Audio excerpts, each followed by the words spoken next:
보겠습니다. 계시록 4장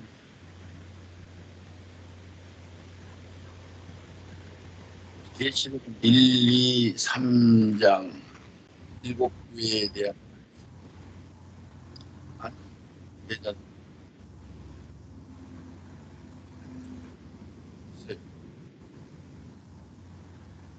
4장 1, 2, 3장 제화하고 4장 5장부터 시작하겠습니다. 자, 한번 읽어줘 보시죠. 계시록 4장 5장 대관식 만왕의 왕 만주의 주. 아멘. 대관식 그러면은 예수님이 만왕의 왕 만주의 주로 등장하신다. 그래서 우리가 성부, 성자, 성령 하나님 세 분이 계신데 성부 하나님한테는 만왕의 왕이라는 직분이 안 붙어요. 왜 그러냐면 예수님이 이 세상 천년왕국에서 여러 나라들이 있는데 거기서 만왕의 왕이다. 그래서 만왕의 왕이라는 말씀이 예수님한테만 적용되는 거고 만주의 주도 예수님한테만 적용돼요. 왜냐하면 예수님이 핏값을 지불하시고 사신 주인이기 때문에 성부 하나님 앞에 만주의 주라고 안 하시고 성자 예수님한테만 그렇게 얘기하고 계시록 4장 5장은 이 만왕의 왕이 즉위식 이제 심판주 만왕의 왕 천년왕국의 왕권으로 들어가는 그러한 즉위식. 그러면 성부 하나님은 우리 세상으로 얘기하면 상왕으로 앉아 계시고 활동을 안 하시는 거죠. 예수님이 이제 이 4장 5장에 즉위식을 받고 등장하고 나면 성부 하나님은 그냥 성부 하나님으로 그냥 계셔요. 아멘. 네, 이렇게 이제 이해하시고 요거는 두루마기 책과 성부 하나님이 앉아 있는 보좌의 그 모양들, 이 6날개 여기 6날개 가진 분들이 천사가 2날개 가졌네요. 원래 보좌 옆에는 6날개 가진 천사들, 그룹 천사들이 있죠. 한번 읽어주세요. 계시록 4장 5장은 그리스도의 남은 고난을 다 마치시고 만왕의 왕으로 심판주로 등극하시는 어린 양 예수 그리스도의 대관식이다. 아멘. 그렇죠. 어린 양 대속을 이루시고 제물이 되신 어린 양의 사진이고 예수님이 양을 하나 안고 있는 사진이에요. 이거는 영광의 보좌가 있는 곳, 그렇죠. 이건 성부 하나님이 앉아 계신 곳. 그런데 그림 그리는 분이 성경대로 해석을 하고 성경이 열리면은 여기에 윤곽이 살짝 드러날 정도로 빛을 이렇게 해야 돼. 여기 빛이 얼굴 윤곽이 안 드러나지 목사님. 네네. 이거는 좀 표현을 잘못한 거예요. 왜 그러냐면 이사야도 이 하나님 얼굴을 보고 모든 걸 다 보고 모세도 보고 또 여러 사람들이 아브라함도 보고 그랬어요. 예, 여기는 보좌 이렇게 앉았어요. 그러니까 여기에 이 그림에 여기 의자에 앉은 사람들 그러면 의자에 앉는다 하면 이것을 보좌라고 그래요. 보좌. 이 보좌는 왕권을 가진 사람만 앉는 거예요. 아멘. 우리 천열매 신부들도 보좌에 앉죠. 왕권 받아가지고.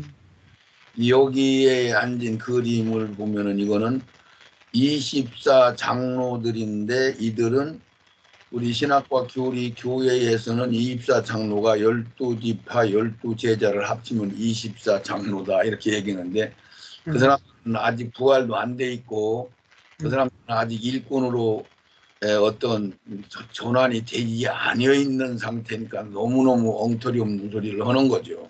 아멘. 너무 모르는 거지. 그래서 이들은 천사들인데 이 하늘나라의 24방향의 그 왕위를 가지고 치리하는 종들이다, 천사들인데, 그래서 이 성부 하나님도 크기가 이 천사들 크기나 사람들 크기나 같은 거예요. 크기가.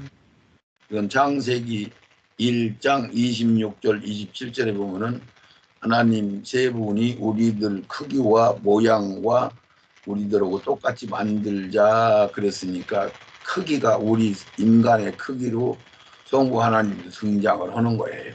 아멘.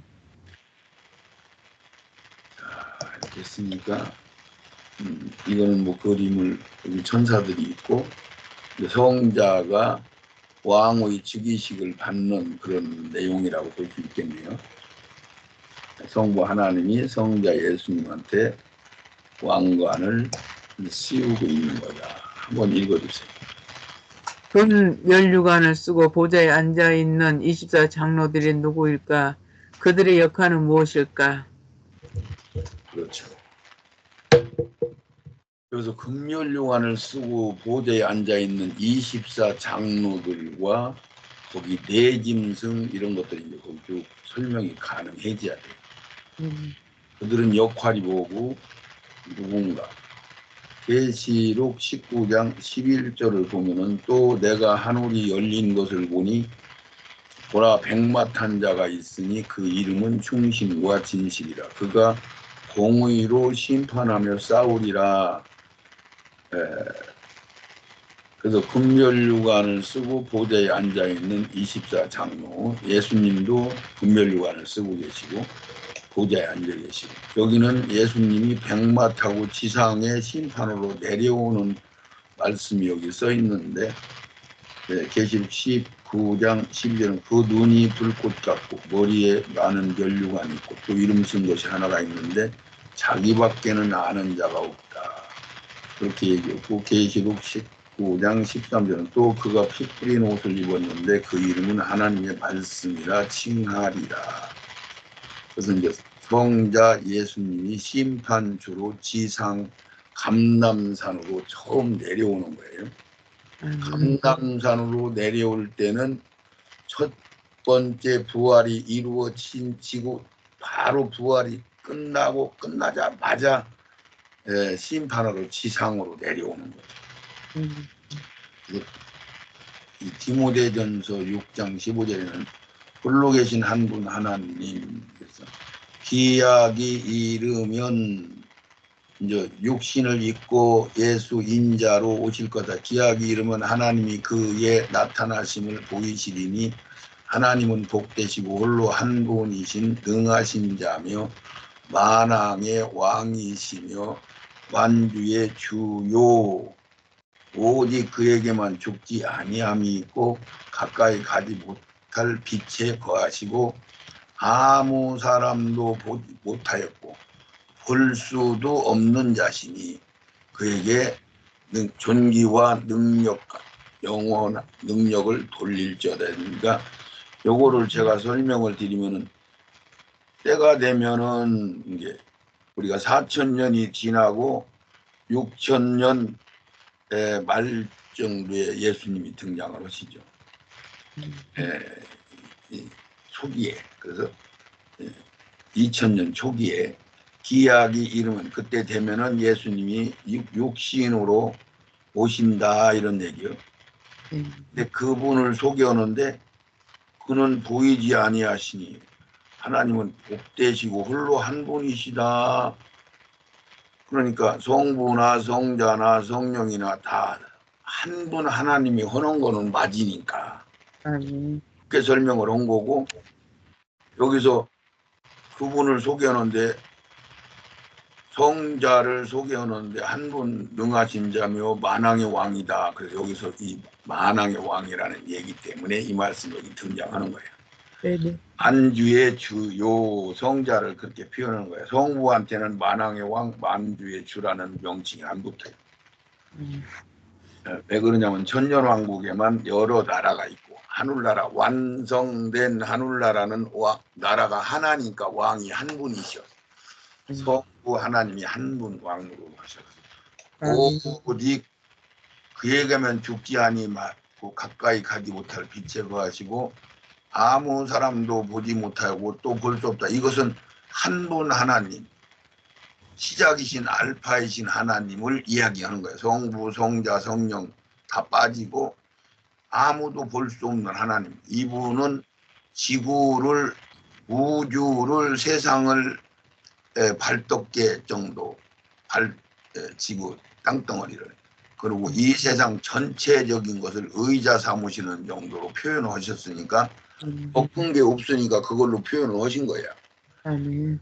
이건 상상할 수 없이 크신 분인데 그분이 그냥 직접 와버리시면은 우리 구속사가 너무 힘들어지고 어려워지는 논리가 있으니까 자기를 축소해서 인간들의 크기로 자기가 낮춰 오신 거야.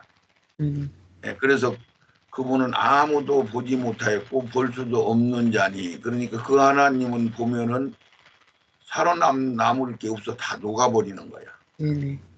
그래서 그분이 직접 등장하지 아니하고 줄이고 막 엄청 줄여서 인간 크기로 내려오셨다. 이것을 여러분들이 알아야 이게 성경이 풀려요. 네, 그래서 그분은 이제 성부, 성자, 성령 세 분을 사역을 나누어서 그분이 다 하시죠. 일은 다 그분 한 분 하나님이 다 하시는 건데 세 분 하나님으로 나누셔서 일을 진행한다. 이제 조금 이따 자상한 얘기는 또 다시 드릴 테고, 그래서 그 소개를 이렇게 지금 한 거예요. 그러면은 또 한번 읽어주세요. 성경은 그 단어 하나하나의 문맥을 세부적으로 분별하여 구속사의 의도하심과 적용과 그 시기와 이루시고자 하심을 깊이 상고할 때에 비로소 분별되고 보여지게 된다. 아멘. 그렇죠.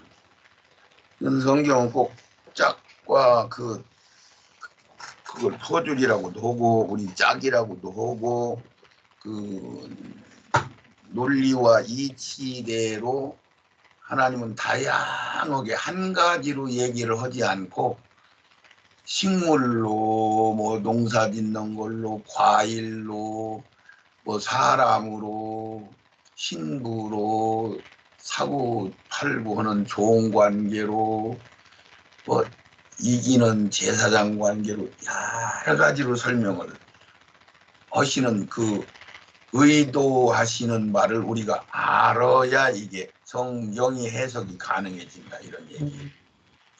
그렇지 않고는 도저히 성경을 해석할 수 없게 돼 있어. 그래서 그것을 영적인 인간이 1살, 2살, 10살, 20살, 30살 이렇게 크는 것 마냥 클수록 경험이 많을수록 체험이 많을수록 더 많은 것들을 아는 거나 마찬가지로 성경이 말씀이 채워진 만큼만 보이게, 자라난 만큼만 보이게, 경험한 만큼만 보이게 해놨단 말이에요. 참 신기해요. 똑같은 우리의 언어로 써놨는데도 불구하고 너무너무 신기한 거죠. 그래서 성경은 참 오묘하다라고 할 수밖에 없다. 이런 얘기죠. 자, 그럼 계시록 4장 1절로 들어갑니다. 네. 이 일 후에 내가 보니 하늘에 열린 문이 있는데 내가 들은 바 처음에 내게 말하던 나팔 소리 같은 그 음성이 가로되 이리로 올라오라.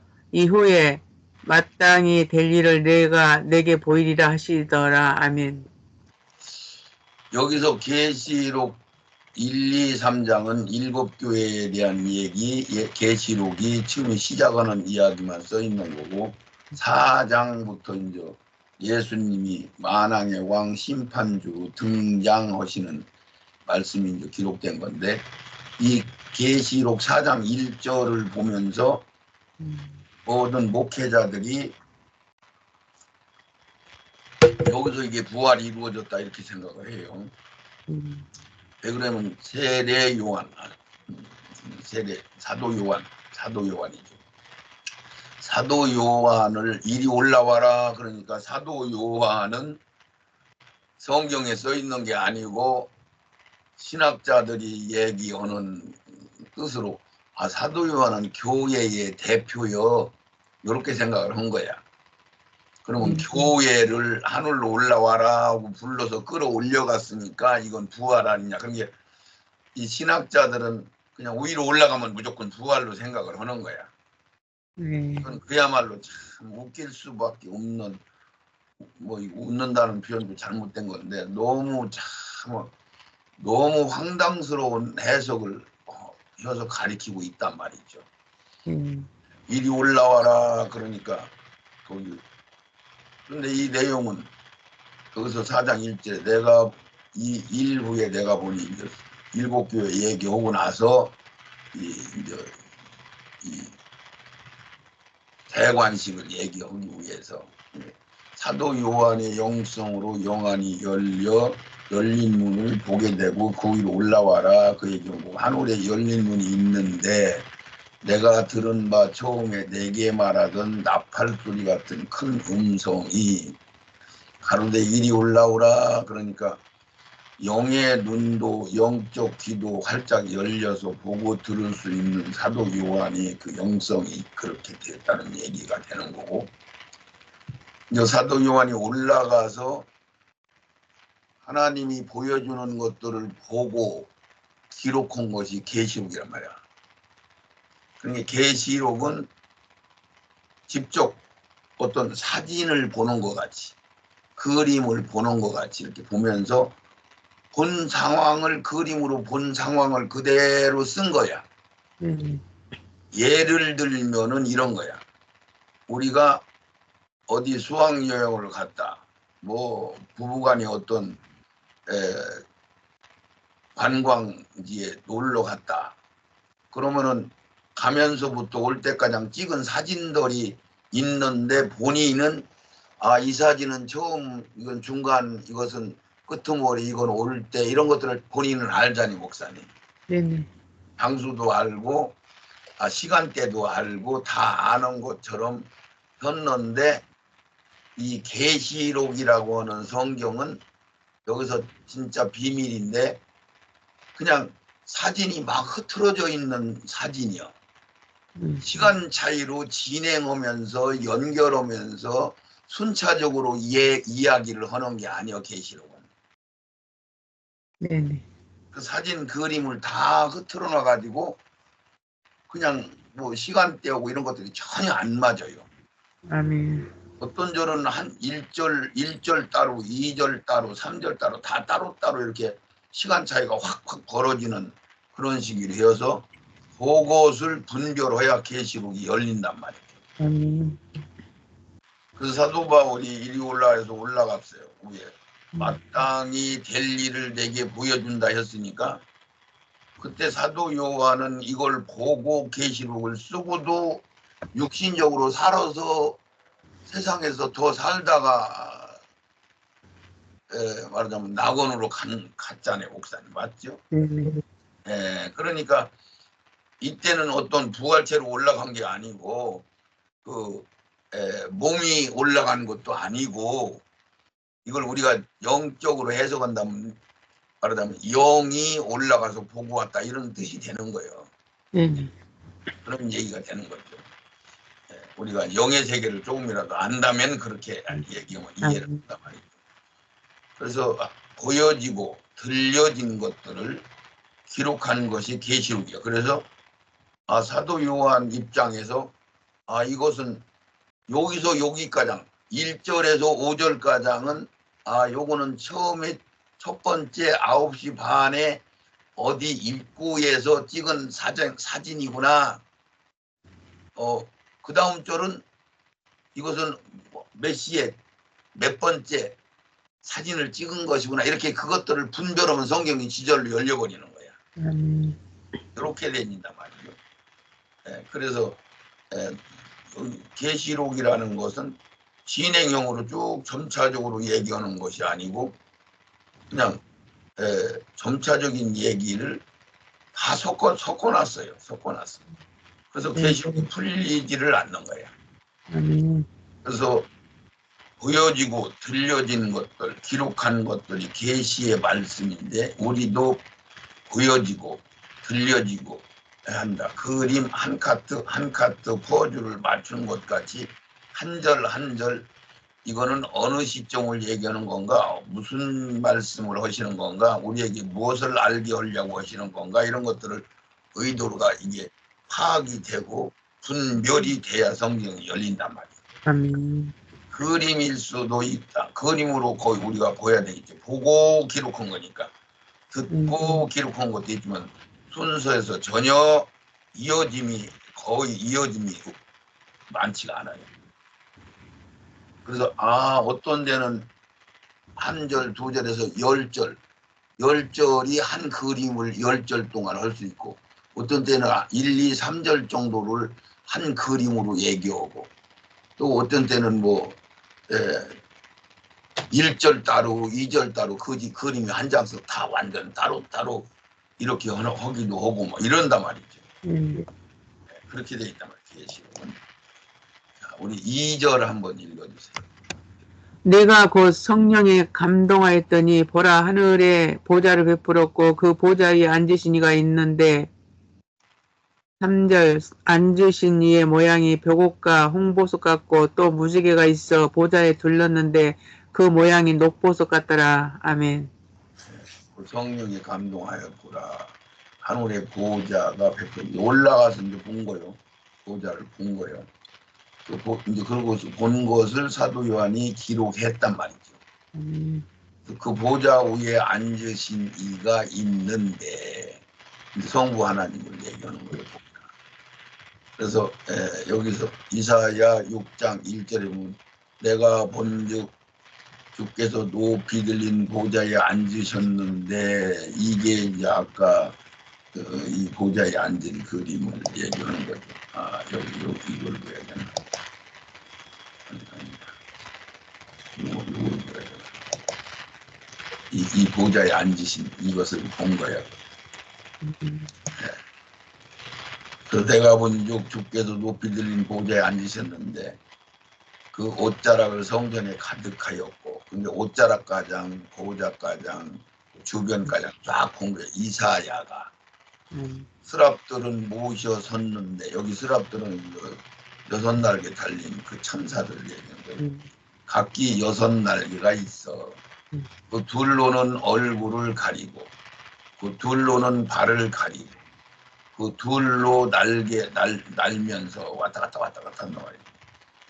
그러니까 이제 거룩하신 성부 하나님을 직설적으로 볼 수 없다는 이런 뜻이에요. 그래서 우리가 이 세상 제도도 임금 앞에는 가면 고개를 쳐들고 뻣뻣이 쳐들고 이렇게 쳐다보면은 불호령이 떨어지죠.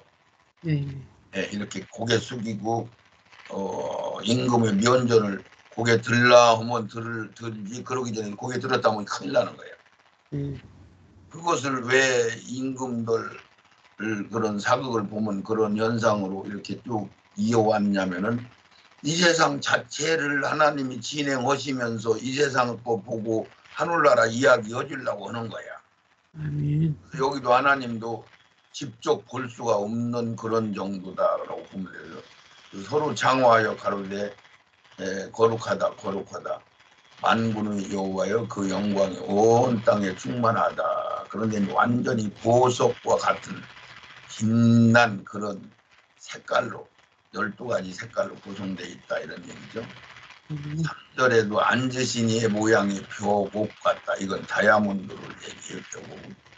홍보석 같고 또 무지개 같고 보좌에 둘러있는데 그 모양이 녹보석 같다. 그 녹색, 하얀색, 붉은색, 오색, 7가지 무지개색 이런 것들이 형성되어 있다. 이렇게 우리가 보여야 되고 벽옥 수정같이 맑고 투명한 거룩, 진실, 영원함, 홍보석, 심판, 녹색, 무지개, 보호, 상징 이런 의미들이 다 색깔마다 있는데 그냥 거기는 이렇게 조금이라도 헛된 것들은 없다라는 논리가 되는 거 완벽한 완성품으로 다 돼 있다 이런 얘기가 되는 거죠.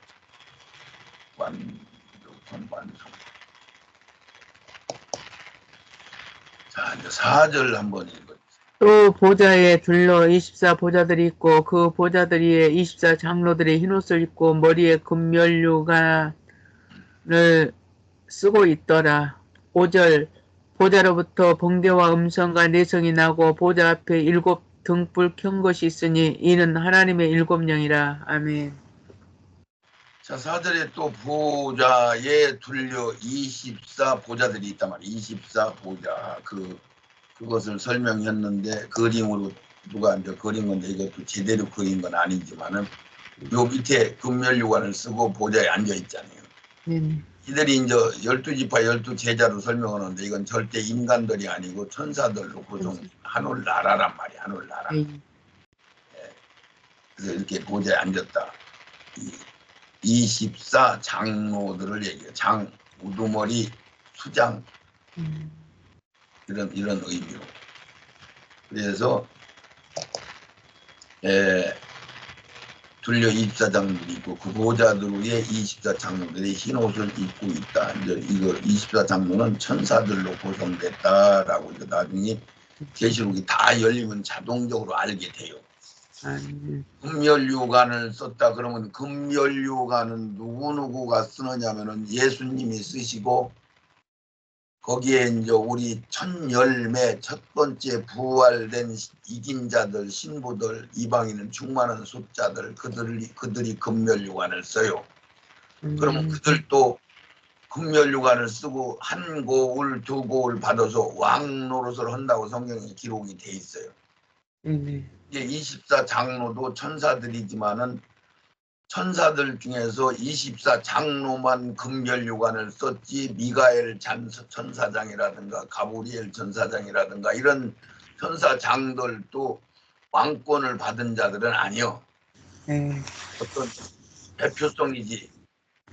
24 장로는 왕권을 가지고 있는 나이 많이 먹은 우두머리 격이 된다 이런 얘기요. 그래서 금면류관을 썼다. 그리고 보좌에 앉는 것도 똑같아. 이제 왕권을 받은 보좌에 앉는다고 얘기하면 무조건 왕권을 받은 자들만 앉는 거야. 아멘. 이거라 금면류관을 썼다 해도 이것도 무조건 왕권을 받은 자들만 금면류관을 쓰는 거야. 우리가 뭐 이제 주일학교 이런 데서 보면 그거 엉터리없이 가르쳐 왔는데 그런 게 아니란 말이야. 그런 게 그리고 철장 권세를 받아요. 왕권 받은 사람들은. 아멘. 금면류관 보좌에 앉고 철장 권세를 받고 세마포 옷을 입는다. 이렇게 하면 이해가 갈 거예요. 아멘. 그래서 그 머리에 흰 옷을 입고 그래서 여기서 흰 옷이라고 얘기했으니까 여기서 이걸 잘 설명을 들으시면은 예수님도 흰 옷을 입고 등장을 하시고 이 장로들도 흰 옷을 입었다고 했고 우리 성도들도 흰 옷을 입은 자들이 나오고 그래요. 이제 이것을 구분해야 성경이 열려. 그러니까 천사나 부활이 된 사람들이 흰 옷을 입었다고 하는데 흰 옷은 그냥 깨끗하다는 상징이고 그런 의미로 흰 옷을 입었다고 하는데 우리 구속사를 입은 우리들한테는 흰 옷을 입었다 그러면 바지 저고리를 입은 것을 이야기하는 거야. 거기다가 이제 일반 백성들은 구원의 옷 속옷을 예수님이 입혀주고 예수 믿을 때 그리고 이제 거기다가 자기들이 열심히 신앙생활을 하면은 날실과 들실로 바지와 저고리를 짜서 입으면은 일반 백성의 반열로 천국에 들어가는 자들이 되는 거야. 그런데 거기서 이제 신부들, 예정받은 자들, 이방인들의 첫 열매들은 거기다가 두루마기도 짜 입어야 되고 예수님 만날 때 입는 드레스, 신부의 옷도 짜 입어야 되고 그리고 이제 부활이 된 다음에 입는 세마포까지 우리가 준비가 돼야 되는 거야. 그걸 구분을 하셔야 돼. 그래서 천사나 예수님이나 이런 분들이 흰 옷 입었다 그러면 당연히 흰 옷 입었다 그러면 흰 옷 입었다 그러면 다 똑같이 취급하는 게 아니고 우리 교회들이 흰 옷 입었다 그러면 이것은 일반 백성들 이제 신앙생활을 잘 마친 사람들이 흰 옷을 입었다 그러면 그들은 바지 저고리를 입었다는 얘기가 되는 거예요. 그런데 신부들은 예복도 짜야 되고 두루마기도 짜 입어야 되고 세마포도 짜 입어야 된다. 이게 다르죠. 이런 것들을 하나씩 하나씩 여기다 새겨놓고 구분을 하게 되면 성경이 열린다 이런 얘기예요. 그래서 계시록 11장 5절에도 그리스도의 나라가 되어 11장 5절은 7번째 나팔 불었더니 오 예수님 나라가 됐어요. 이제 이 세상 나라가 예수님 나라가 됐어요. 이렇게 하잖아요. 그리스도의 나라가 되어 그가 세세토록 예수님이 세세토록 왕노로 타리니 하나님 앞에 자기 보좌에 앉은 24 장로들이 엎드려 얼굴을 대고 주님께 경배하여 이렇게 계시록 어디요? 11장 15절 여기는 16절 이렇게 읽은 거예요 우리가. 그래서 이거는 심판이 끝난 상황을 얘기한 거예요. 이 세상 심판이 끝나서 이 세상 나라가 주님의 나라 됐어요. 그리고 천사들이 마땅하십니다. 그리고 어떤 왕이 얘기하면 아멘 하고 옳습니다. 이렇게 하는 그런 제스처나 똑같단 말이에요. 이 세상 임금들한테도. 그래서 5절에 보좌로부터 번개와 음성과 내성이 나고 보좌 앞에 7 등불 켠 것이 있으니 이는 하나님의 7영이다. 그러면 우리가 7 그럼 완전수. 그래서 우리가 그 영을 7가지를 얘기하는데 그런 의미보다는 성령의 역사하시는 성령 하나님이 운행하시는 그 완전성 7영이라고 하는 거야. 그 성령이 불같이 칼같이 비둘기같이 여러 가지 다양성으로 일들을 하시는 걸 이야기하는 거예요. 그러면 그것 다 뭐인가 태우고 그것을 밝히고 할 때는 불이라고 표현해요. 불같은 성령. 물같은 성령 그러면 생명들을 살릴 때 물로 표현을 해요. 바람 같은 그러면 어떤 뭐인가를 축축한 것들을 말리고 뭐인가를 한빛으로 모를 때 그런 때 이제 바람 같다 이렇게 표현해요. 성령을. 그리고 양날선 검과 같다 그럴 때는 뭐인가를 분별하고 분석할 때는 그런 표현을 쓰는 거고 이게 다양한 그 하나님의 영을 7영이다 그렇게 얘기하는 거예요. 하나님이 보호자가 등장하면은 동반되는 세트 같은 그런 거죠. 그래서 항상 하나님 보호자 그러면 보호자 가장 높은 곳에 성부 하나님이 앉아 계시고 그 이제 가장 가까이 내 짐승 내 생물 그러면 우리가 임금님 바로 옆에 비서실장들이 이렇게 도와주는 거 마냥 도와주는 게 아니라 명령을 받아서 일들을 진행하기 위해서 비서실장들이 가장 가까이 있잖아요. 그거와 똑같아요. 비서실장들이 제일 보호자가 등장하면 보호자의 성부 하나님이 앉아 계시고 가장 가까운데 네 천사 그룹 전사 네 짐승이 그걸 짐승이라고 표현해요. 이렇게 있고 그 다음에 24 장로가 있는데 순차로 얘기하면은 24 장로가 네 비서실장 네 생물들보다 더 지구위가 반열이 위요 위. 위인데도 그 보호자 주변에 배치되는 것은 네 생물들이 더 가까이 모시는 거죠. 그러니까 우리가 비서실장은 장관 그 다음 급으로 되거든요. 장관들보다 한 급이 낮아요. 비서들은. 근데 이제 실권은 비서들이 더 센 거지. 그런 거랑 똑같아요. 그러니까 이 세상 거를 보고 하늘나라를 설명해 주기 위해서 이 세상을 하나님 그렇게 운영을 하고 계시다고 보면 이해가 될 거예요.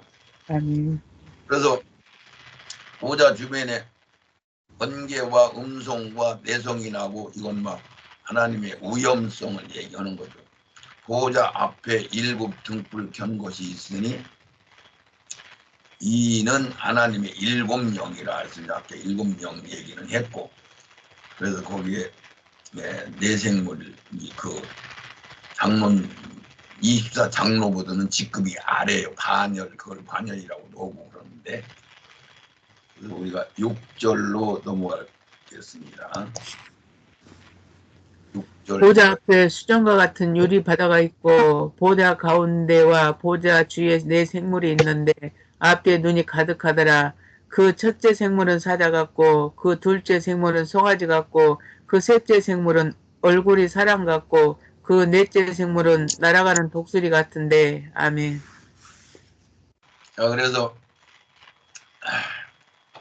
6절에 보좌 앞에 수정과 같은 유리바다가 있다. 이제 유리바다는 계시록 16장에도 등장하는데, 유리바다는 우리가 성막을 이야기할 때 뜰을 통과하고 성소에 들어가기 전에 제사장이 손을 씻고 들어가는 물 말하자면 물두멍을 얘기하는 거예요. 물두멍. 그건 여자들의 거울로 노수로 만들어 놓은 건데 자기들 더러움과 깨끗함과 그걸 비춰보라는 의미도 있고 씻는 의미도 있고 그래요. 그러니까 하늘 보호자에는 이 세상 성막에는 그 인간들이 크기로 큰 대접 마냥 큰 세숫대보다 훨씬 큰 그런 물두멍이라고 하는 그것을 씻고 들어간다 이런 개념이고, 하늘 보호자에는 그것을 수정과 같은 말하자면 뭐라고 있어요? 바다를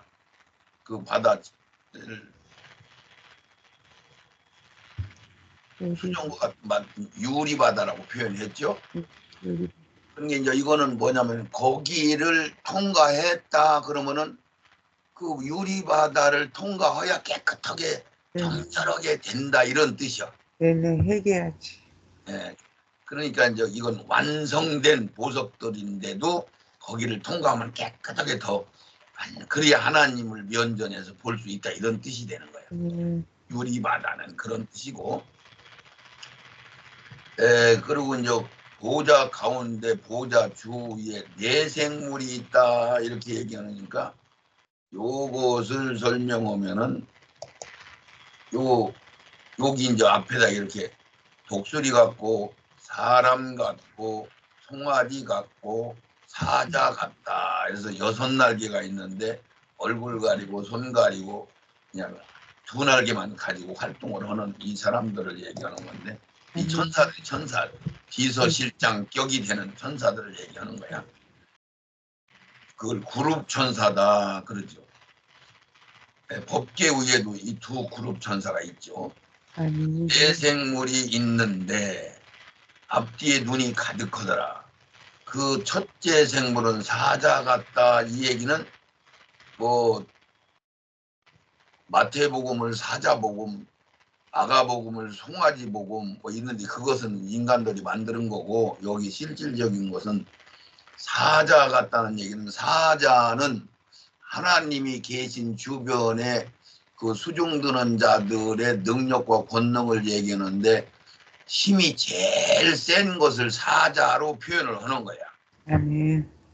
가장 싸움을 잘하는 그런 격으로 사자라고 표현하는 거야. 그리고 둘째 생물은 송아지 같다 그러면 송아지는 무슨 뜻을 얘기하느냐면은 충성.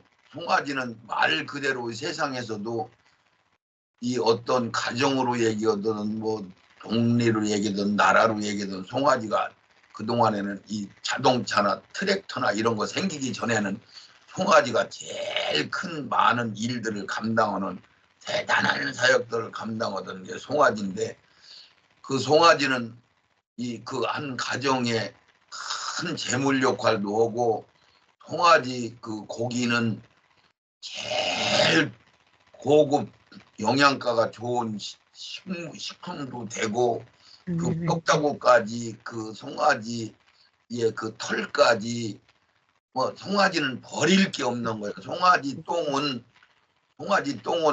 그참 논에 밭에 버려도 전혀 식물이 상하지 않는데 돼지 똥은 그냥 넣어버리면 식물이 죽어버려요. 예, 예. 그런 정도로 송아지는 아주 버릴 게 없는 충성을 상징하는, 그런데 이 가장 충성스러운 이 송아지가 변질돼 가지고 이 사단 마귀 역할을 한다 이렇게 보면 맞아요. 예, 왜 그래서 우리가 바포맷 그래갖고 송아지 대가리를 쓰고 다니잖아요. 예. 상징적으로 염소 머리 이런 식으로. 음. 그래서 송아지는 이스라엘이 송아지 상을 만들고 우상을 섬기고 하는 그때부터도 이 송아지가 등장하잖아요. 아멘. 그래서 이제 그 셋째 생물은 얼굴이 사람 같고 이랬어요. 이 사람이라는 걸 사람이 아니고 사람 같다는 얘기예요. 이제 이거는 내내 사자나 송아지를 설명하는 거 말이에요. 사람은 지혜의 가장 지혜로운 것을 사람이 가장 으뜸이란 말이에요. 아멘. 사람 같다 이렇게 표현한 거야. 그럼 뭐냐면 임금님이 계신데 능력과 지혜와 충성과, 그래서 이제 여기 네 번째는 독수리 같다 그러면 독수리는 신속성, 아주 빠른 신속성을 얘기하는 거야. 아멘.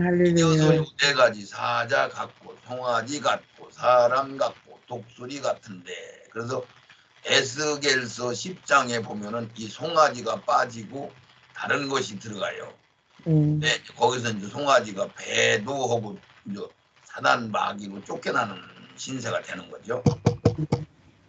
그렇게 해서 이제 이 내생물은 하늘 보좌 제일 가까운 데 있는, 세상으로 얘기하면 임금 옆에 있는 왕 옆에 있는 비서실장격이 된다 이렇게 얘기하면 이해가 좀 갈 거예요. 아멘. 할렐루야. 아멘, 아멘. 자, 우리 그러면 계시록 첫 강의 4장 우리 6절까지 우리 한번 지금 1강을 마치겠습니다. 아멘.